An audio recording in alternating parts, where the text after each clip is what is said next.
እንደምን ከረማችሁ ውድ ተመልካቾች። የፕሪቶሪያ ስምምነት ሞትና የአብይ አህመድ ፍራቻ በሚል ርዕስ ሀሳብ ለመስጠት ቀርበናል። ከኔ ጋር ሀሳብ ለመስጠት የቀረበው ባልደረባዬ ኢታና ሀብቴ ነው።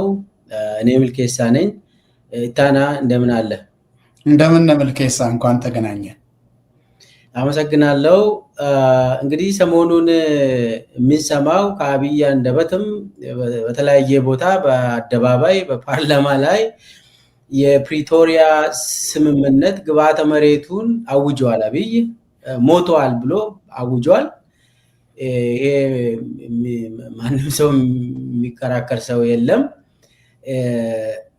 አጠቃላይ ለምንድን ነው ይሄ ነገር በዚህ ሰዓት የመጣ ብለን ርዕስ ሰጥተን ለመወያየት ቀርበናል። ከመጨረሻ ድረስ እንድትከታተሉን ዘንድ 3 ቦታ ከፍለን ነው የምናቀርብላችሁ።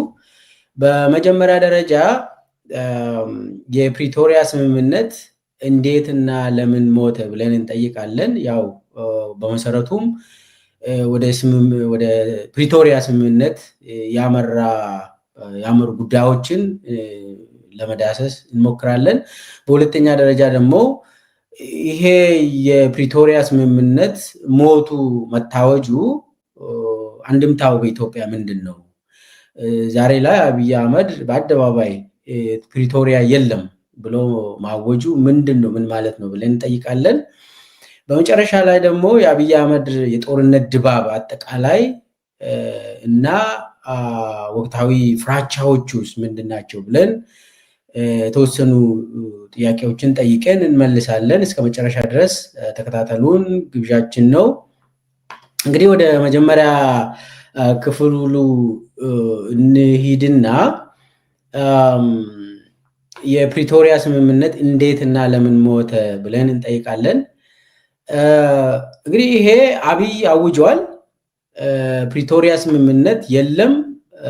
ማንም ሰው ፕሪቶሪያ ብሎ ቢጠይቅ መልስ አያገኝም ብሎ አብይ አቋም ይዟል።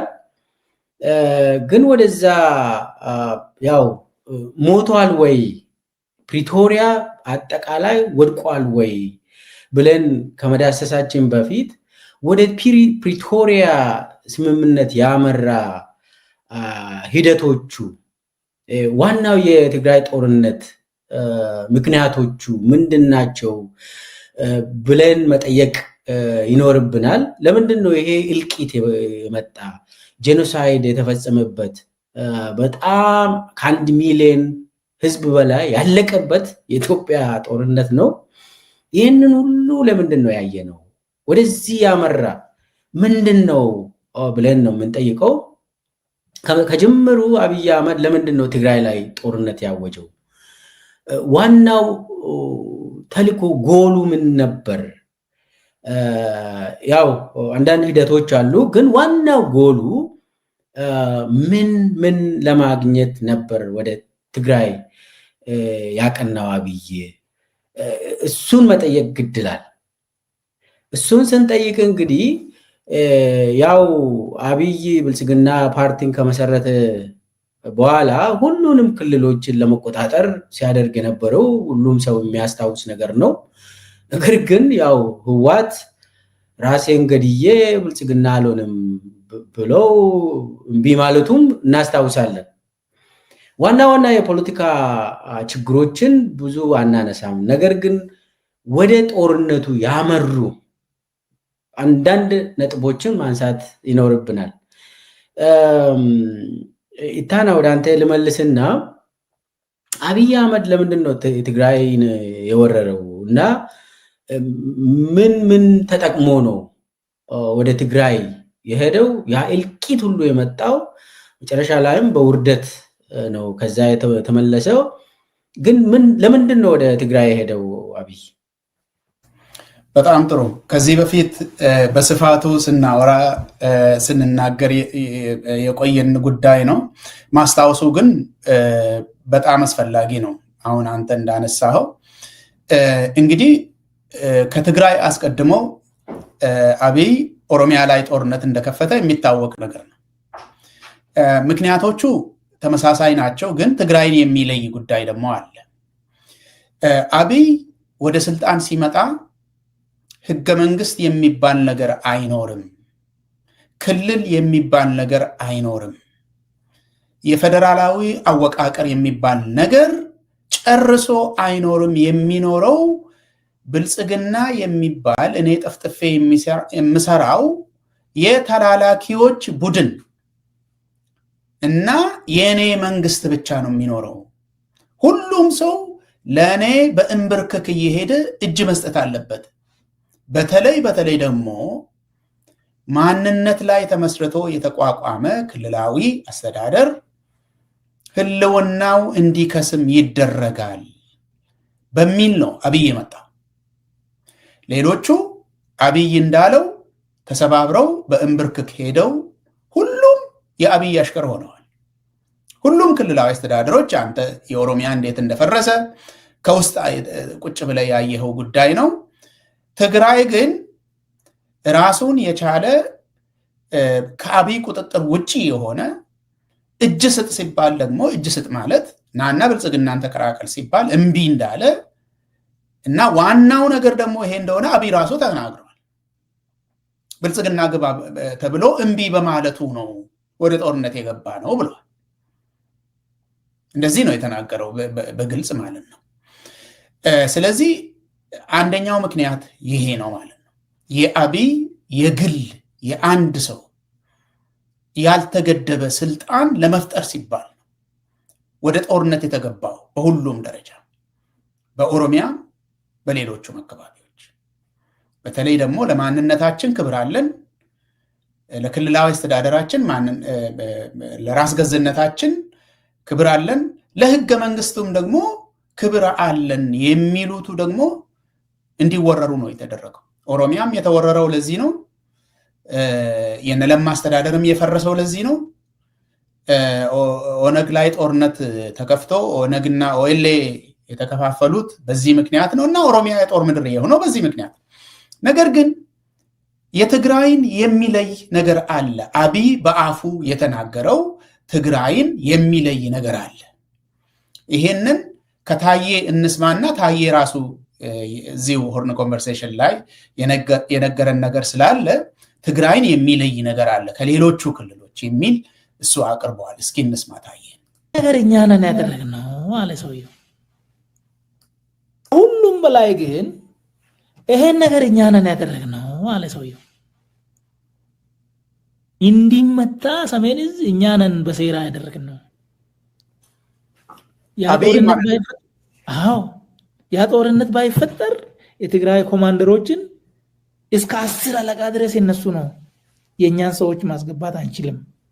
ስለዚህ ከዛ ለማውጣት እና የራሳችንን መዋቅር እዛ ውስጥ ለመስራት ጦርነቱ አስፈላጊ ነበረ እና እኛ ነን ያደረግነው ብሎ በራሱ አንደበት እኔ ባለውበት 2500 ሰዎች ፊት ለፊት ይሄን ተናገረ። አዳማ ላይ ጊዜውን ታስታውሳለህ? 2013 ሐምሌ ላይ ቀኑን አላስታውስም። ሐምሌ ላይ ይሄን አለ። ኦኬ ሰውየው እኔ ነኝ ካለ አንተ አይደለም ማለት አልችልም አሁን ላይ እና ሌሎች ደግሞ ደጋፊ ነገሮች አሉ። ይሄ ነው እንግዲህ ታዬ እንደነገረን እንግዲህ በቀጥታ እንደነገረን አብይ የጸጥታ መዋቅሩን በተለይ መከላከያን መዋቅር የትግራይ ወታደራዊ አዛዦች ተቆጣጥረው ስላሉ ያንን ለኔ በቀጥታ በሚታዘዙ ህገ መንግስት ገለመሌ የማይሉ ውጋ ስላቸው የሚወጉ ግደል ስላቸው የሚገሉ ቁጭ በል ስላቸው ቁጭ የሚሉ ወታደራዊ አዛዦችን መሰግሰግ እንድችል ጦርነቱን መክፈት አለብኝ ብሎ በራሱ አፍ 2500 የኦሮሚያ ካድሬዎችን ሰብስቦ ነግሮናል ነው ብለው ታዬ። ይሄ እንግዲህ የመጀመሪያ ደረጃ ማስረጃ ነው። ታዬ እዛው ቁጭ ብሎ የሰማው ነው። ስለዚህ ከኦሮሚያ በተለየ ከሌሎቹ ክልሎች በተለየ አብይ ለኔ መንግስት የሚያስፈራ ነገር ከትግራይ ጋር የሚያያዝ አለ ብሎ ያምናል በዚያን ጊዜ ማለት ነው። ስለዚህ ወታደራዊ አዛዦቹ ከመከላከያ ጨርሶ እንዲወገዱና አብይ በሚፈልጋቸው ሰዎች ብቻ እንዲተኩ ጦርነት እንደተደረገ ነው። እንግዲህ እነኚህ ዋና ዋና አብይ መጥቶ የፈጠራቸው ችግሮች ናቸው።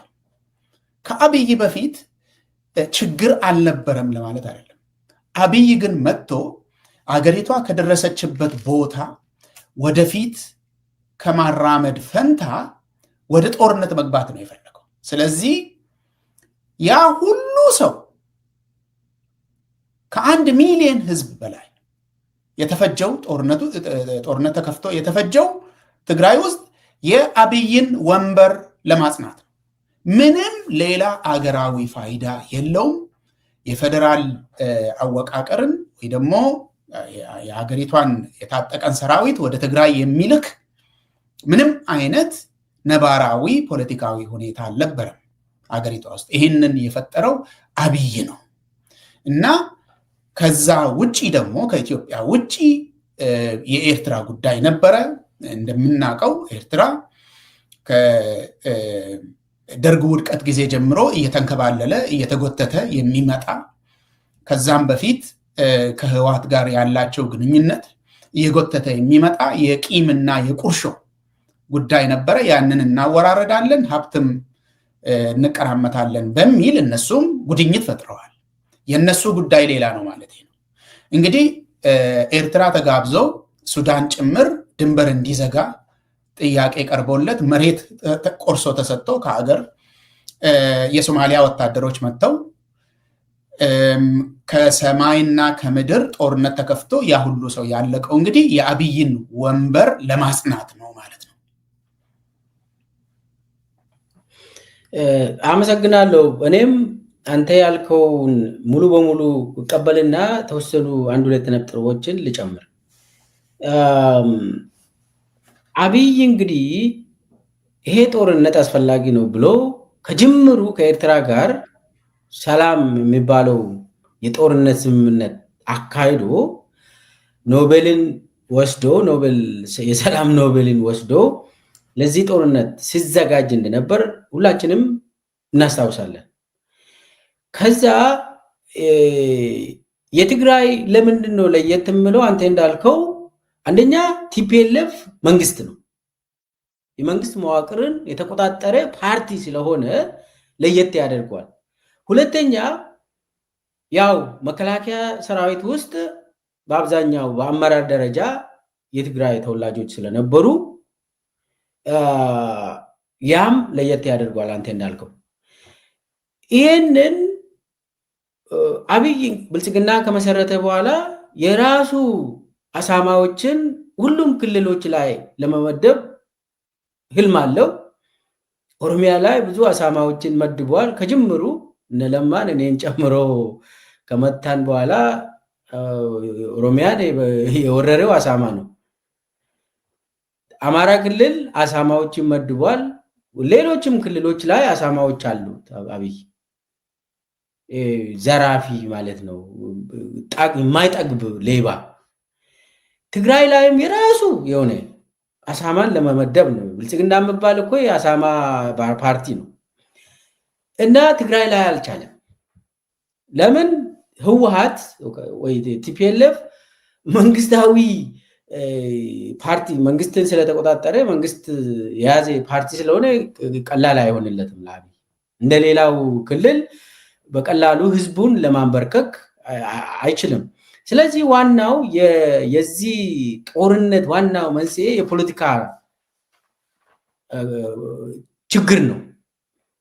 የፖለቲካ ችግር ስለሆነ መፍትሄውም የሚመጣ ከፖለቲካ ነው። ለምን? ምንጩ የጦርነቱ ምንጭ ፖለቲካ በመሆኑ ከዛ ከፖለቲካ ውጭ ምንም ነገር አይመጣም።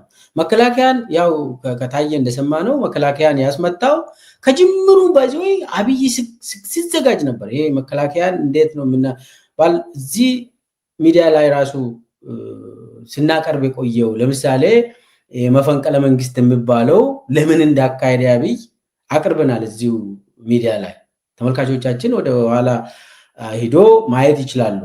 አብይ የውሸት መፈንቅለ መንግስት ራሱ ላይ ያደረገ ለምን እንደሆነ ጀነራሎቹን የትግራይ ተወላጆችን ላይ ያነጣጠረ ከዛ ጀምሮ ዝግጅት ላይ እንደነበርና የትግራይ ጦርነት የማይቀር መሆኑ ይታወቃል። ስለዚህ በዛ ምክንያት የሁሉ እልቂት መጣ። የትግራይ ህዝብ ላይ የተካሄደው እልቂት ዘመቻ ታሪክ የማይረሳ ጉዳይ ነው። በዓለም አቀፍ ደረጃ የታወቀ ጉዳይ ስለሆነ ብዙ እዛ ውስጥ አንገባም። አሁን ወደ ፕሪቶሪያ ስምምነት እንመለስ። እንግዲህ ፕሪቶሪያ ስምምነት የአብይ ጥንካሬ ሳይሆን አብይ ተሸንፎ የትግራይ ህዝብ አልሸነፍም ብሎ መዓት ከሁሉም አቅጣጫ ትግራይ ላይ የዘነበውን ነገር ሁላችንም እናውቃለን። ነገር ግን ይህን ሁሉ አንደኛ ዙር ላይ ከተሸነፉ በኋላ ዱቄት ሆኗል ተብሎ በአዲስ አበባ ላይ ታውጆ ዱቄት በቃ አብይ አህመድ ወጥቶ የለም ከዚህ በኋላ የሚወለድ ዱቄት ነው ተብሎ የተጨበጨበለት ከዛ ትንሽ ቆይቶ ከቆላ ተንቤን የአብይን ገርፎ ካባረሩ በኋላ ነው እንግዲህ አሜሪካም ጣልቃ ገብተው አብይን ቁጭ በልና ተስማማ ተብሎ ያው የትግራይ ህዝብ ጥንካሬ ያለ የውጭ ሀገር መንግስታት ጫናዎችም ነበሩ እና ፕሪቶሪያ የሚባል ስምምነት ላይ ተደረሰ። አብይ ሲጀመርም ወዶ አይደለም፣ ተሸንፎ ነው፣ ተገርፎ ነው። ያው ህዝብ አልቋል። ነገር ግን ደግሞ አሜሪካ ከዚህ በኋላ ቁጭ በልና እንደዚህ አይነት አርግ ተብሏል። ኦልሬዲ ይታወቃል። በዛን ጊዜ የአሜሪካ ልዩ ስፔሻል ኦንቮይ እዛ ሲመላለስ ነበር። ሁላችንም የምናስታውስ ነገር ነው። ስለዚህ አብይ ተገዶ ነው ወደዚህም የገባ። ሲጀመር አብይ የሚባል ሰው ስምምነት የሚባል ነገር አብይ ጋር አይሄድም። ባይ ዴፊኒሽን አብይ እንዲህ አይነት ስምምነት የሚባል ነገር የለም በአብይ ዘመን፣ በአብይ ኤምፓየር። ስለዚህ ይሄ ፕሪቶሪያ ስምምነት ተፈረመ። አብይ ወደደም ጠላም ፕሪቶሪያ ስምምነት ተፈርሟል። አብይ ግን ለምን ወደዛ ስምምነት እንደገባ ትንሽ እናወራ። ከዛ በኋላስ ለምንድን ነው ፕሪቶሪያ ስምምነት ወድቋል፣ ሞቷል፣ የለም አብቅቶለታል ብሎ አብይ 100% ኮንፊደንስ ሰብሰብ አድርጎ በፓርላማ ላይ በአደባባይ ማውራት የጀመረው? ፕሪቶሪያ ስምምነት ማን ነው የገደለው እና ለምንድን ነው ፕሪቶሪያ ስምምነት ሞቷል ያለው አብይ ታና? በጣም ጥሩ። እንግዲህ እንዳነሳ ነው የትግራይ ጦርነት መነሻው ፖለቲካ ቢሆንም በአደባባይ በግልጽ ታውጆ ሲነገር እንደነበረው የትግራይ ህዝብን ከገጸ ምድር ለመፋቅ ጦርነቱ የተካሄደ። እንፍቃለን ነው፣ ከገጸ ምድር እንፍቃለን፣ ከሰው ህሊና ውስጥም እንፍቃለን። አይኖርም እንደዚህ የሚባል ብሔር ሁለተኛ፣ ማስታወሻው ራሱ መኖር የለበትም በሚል ነው የተደረገው እና ይሄንን የፊንላንድ ውጭ ጉዳይ ሚኒስትር ሳይቀር በአደባባይ ወጥተው የመሰከሩት ጉዳይ ነው። ኢንቴንሽኑ፣ የጦርነቱ ኢንቴንሽን ፕላን የተደረገው ህዝቡን ከገጸ ምድር ለማጥፋት እና ይሄ ኢንቴንሽን ነበረ። የተደረገውም ጦርነት በዚህ ኮንቴክስት ነው የተደረገው። መድኃኒት መከልከል፣ ምግብ መከልከል፣ ውሃ፣ ቴሌ፣ ሁሉንም ነገር ከልክሎ ጦርነቱ ተካሄደው በዚህ ሁኔታ ውስጥ ነበረ። ህዝብም በዚህ አንተ ቅድም እንዳነሳው ብዙ ተጎድተዋል። የትግራይ ህዝብ በዚህ ሁኔታ ውስጥ ያንን ለማስታወስ ያክል ነው። አሁን በትግራይ ክልል ጄኖሳይዱን የሚያጠና ኮሚሽን አሁን ሰሞኑን በቮሊዩም አድርጎ የጄኖሳይዱን ጥናት በጣም ሰፊ ትንታኔ የተሰጠበት እና በመጀመሪያ ደረጃ ማስረጃዎች የተደገፈ እያሳተመ ነው። a commission of inquiry for